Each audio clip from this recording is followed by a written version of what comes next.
Straks rijden er geen Connection-bussen meer door de provincie, maar bussen van EBS. En die zijn een stuk comfortabeler, zo is de belofte. En verder in deze uitzending. Dansende bomen zijn verboden terrein. En de onverwachte voordelen van corona.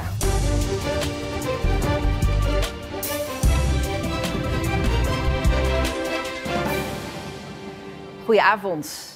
EBS is de vervoerder die de komende jaren met bussen door Zeeland gaat rijden. Het bedrijf verzorgt al een jaar of 15 het openbaar vervoer in een aantal andere regio's in Nederland. En vanaf 2027 neemt EBS hier dus het stokje over van Connection. In ieder geval tot 2039. Met nieuwe bussen rijden, grotendeels elektrische bussen. Personeel wat nu voor Connection rijdt, komt naar ons over. Dus wij gaan gewoon heel goed openbaar vervoer bieden hier de komende 12 jaar. Ik ben heel erg blij. Het is vandaag ook een zonnige dag in meerdere opzichten. En ja, het is gelukt. We hebben een nieuwe busvervoerder, EBS. Waarom heeft u voor EBS gekozen? EBS heeft uiteindelijk het beste plan bij ons ingeleverd. Wat ook erg goed is voor de Zeeuwse reiziger. Dat zie je op meerdere punten terugkomen. Bijvoorbeeld een goede dienstregeling. De punctualiteit, weinig rituitval. Maar vooral ook de bussen, hoe ze eruit zien. Het comfort wat ze bieden. Dus op meerdere punten kwamen ze als beste uit de bus. Ik begreep ook wifi in de bussen en werkplekken. Ja, wifi, werkplekken, alles erop en aan. Een tijdje geleden hadden we hier bij het provinciehuis een demonstratie. Omdat uw moederbedrijf is Israëlisch. Ja, dat ligt op dit moment in de politieke wereldsituatie. Ligt dat wat gevoelig? Bent u niet bang voor protesten? Nou, EBS is een Nederlands openbaar vervoerbedrijf. Wij rijden al 15 jaar openbaar vervoer in Nederland. Ons moederbedrijf is Israëlisch, beursgenoteerd, dus een private onderneming. Ik kan me voorstellen, de situatie in Israël is verschrikkelijk op dit moment. Dat vindt ieder mens. En ik kan me voorstellen dat mensen daar misschien emotie bij hebben. Maar ik wil benadrukken, wij zijn een openbaar vervoerbedrijf, Nederlands openbaar vervoerbedrijf. En wij gaan voor goed openbaar vervoer hier voor iedereen. Bij het provinciehuis is Ariane Laforte. Ariane, slaken ze daar nou een zucht van verlichting? Ja, zeker. Gedeputeerde Harry van der Maas die de afgelopen jaren telkens moest melden dat er echt niemand wilde intekenen om hier met bussen door Zeeland te gaan rijden. Ook Connection wilde ermee ophouden. Toch onrendabel blijkbaar. Ja, en het was natuurlijk ook geen reclame voor Zeeland. Om te constateren dat in de eerste instantie echt niemand wilde. Zeeland is een moeilijk gebied voor vervoersmaatschappijen. Het is een taaie klus, want er zijn maar een kleine 400.000 inwoners. Het gaat toch om een uitgestrekt eilandengebied. En je hebt een provincie die kleine kernen koste wat kost bereikbaar wilde houden en dus geen lijnen wilde schrappen. Buiten de spits zie je nu in Zeeland vaak lege bussen rijden, die natuurlijk geen geld in het laadje brengen. De provincie Zeeland moet dan ook meebetalen omdat de vervoerder het met de verkoop van buskaartjes alleen niet redt.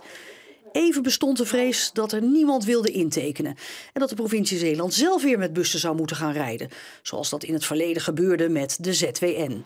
Maar dat had niet de voorkeur. Te weinig kennis op het provinciehuis om zelf met bussen te rijden en dan ook nog eens helemaal zelf verantwoordelijk zijn voor financiële tegenvallers. Ja, en wat maakt nou dat EBS toch overstag ging? Hebben zij echt pas ingeschreven nadat die termijn verlengd werd?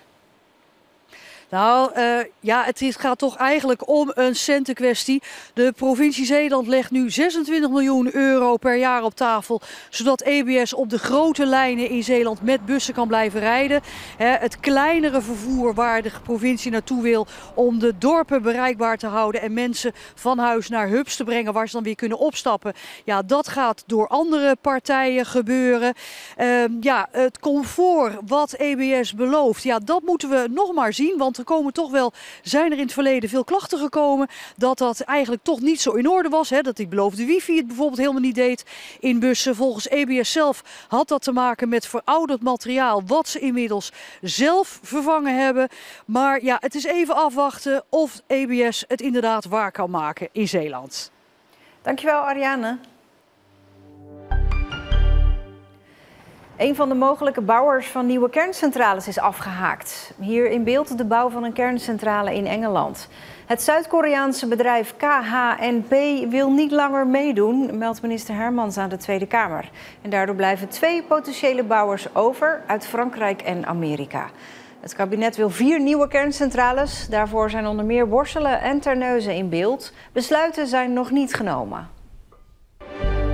De politie heeft een 17-jarige jongen uit de gemeente Borselen gearresteerd voor een schietincident in de Bloemenlaan in Vlissingen vorig jaar oktober. 2 fietsers waren daarbij betrokken. Volgens een getuige schoot de achterste fietser op de voorste. De politie trof na de melding alleen een achtergelaten fiets aan. Er was eerder al een verdachte opgepakt hiervoor, een 19-jarige Vlissinger. Bij hem thuis werd een nepvuurwapen gevonden. Cas Keunig wordt de nieuwe directeur van havenbedrijf Noord Seaport. Hij volgt Daan Schalk op. Die vertrok eind vorig jaar om persoonlijke redenen. Op dit moment is Keunig nog directeur van Groningen Seaport. Noord Seaport is een stuk groter. Het aantal jongeren tot 20 jaar met een rijbewijs is in Zeeland de afgelopen 5 jaar afgenomen met 19%, blijkt uit CBS-cijfers. De daling is hier een stuk groter dan in de rest van het land. Een verklaring geeft het CBS niet, het is alleen een constatering. Wellicht dat de coronaperiode ermee te maken heeft en het verbod op contactberoepen. Mensen die regelmatig door natuurgebied De Manteling bij Oostkapelle lopen, is het waarschijnlijk al opgevallen. Het gebied met de opvallende dansende bomen is sinds kort afgezet. Verboden terrein.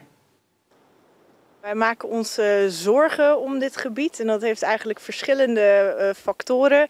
Denk aan verzuring, dat is het stikstofverhaal, verdroging door klimaatverandering, begrazing door damherten en dan ook nog de intensieve recreatie. En het is eigenlijk al die factoren samen die ervoor zorgen dat het hier niet zo goed meer meegaat. Het klimmen in die bomen kan ervoor zorgen dat een tak afbreekt. Dat verzwakt de bomen natuurlijk nog verder. Maar verder zorgt ervoor dat het lopen buiten die paden zorgt ervoor dat er eigenlijk geen planten onder de bomen kunnen groeien en dus ook geen jonge boompjes.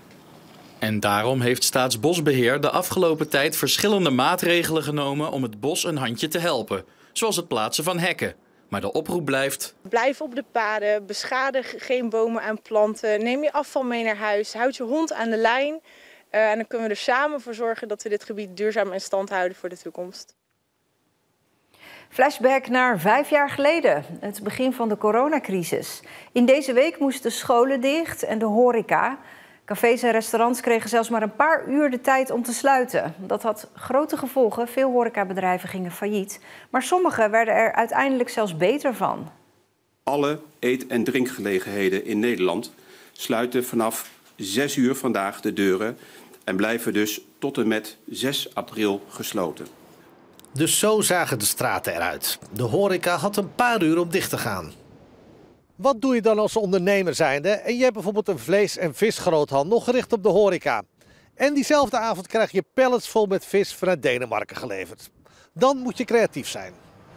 Ja, je weet dat er spullen binnenkomen en je denkt, ja, wat moet ik daarmee? Waar moet ik ermee naartoe? Als het natuurlijk eigenlijk gewoon bijna 100% van je omzet horeca is, ja, dan is het wel even stress. Snel besloot het bedrijf uit Ierseke een pop-up supermarkt te beginnen. Allerlei pallets opgestapeld en daarop dan kratten vol met producten. Eigenlijk om dan toch zoveel mogelijk te kunnen verkopen natuurlijk. Komen er nog meer vleesproducten zo meteen vanuit de vleeswag? Ja, sucade zijn we nog aan het bijsnijden. Ja. Stitsels zien we nog aan het maken. Dat de pop-up supermarkt zo goed liep was een verrassing. We hadden echt geen idee. Nee, we wisten wel dat er wel interesse regelmatig was in onze producten. Maar je weet natuurlijk nooit hoe dat uit gaat pakken. Het was ook wel iets speciaals. Het was, eigenlijk het was heel negatief, maar we hebben er toch iets positiefs van proberen te maken eigenlijk. Terugkijkend bleek Nerline een voorspellende blik te hebben. Het heeft zeker toekomst. Ook mede door de positieve, goede reacties, vragen ook van mensen die echt zeggen van oh alsjeblieft, je gaat er toch wel mee door. We gaan er zeker mee door. En zo zijn we ook iedere keer weer aan het kijken voor producten erbij. Het wordt steeds meer en meer. Want zo ziet het er nu uit. Een supermarkt met producten die ook aan de groothandel worden verkocht. Er is altijd wel het idee om een winkel te hebben. Alleen de corona heeft dat in stroomversnelling gezet. We zijn ook in de coronatijd gegroeid. Ook zowel in de horeca als voor de particulier. Dus in deze winkel. En dat is altijd positief. Overigens verliep niet alles zo soepel. Het bedrijf opende in 2022 zo'nzelfde winkel in het centrum van Middelburg in Tref. Die heeft het niet gered en ging na 1,5 jaar dicht. Een zo goed als onbewolkte dag vandaag, volop zon. Maar echt warm was het niet met 10 tot 12 graden en een oostenwind kracht 4. Morgen wordt het warmer, 13 tot 17 graden en dan ook minder wind. Dit was Zeeland Nu. Wat u online nog vindt, de bijzondere band van Rob de Nijs met IJsendijken. Het heeft met liefde te maken, zoals wel vaker. U leest het in de app en op de website. Een hele fijne avond.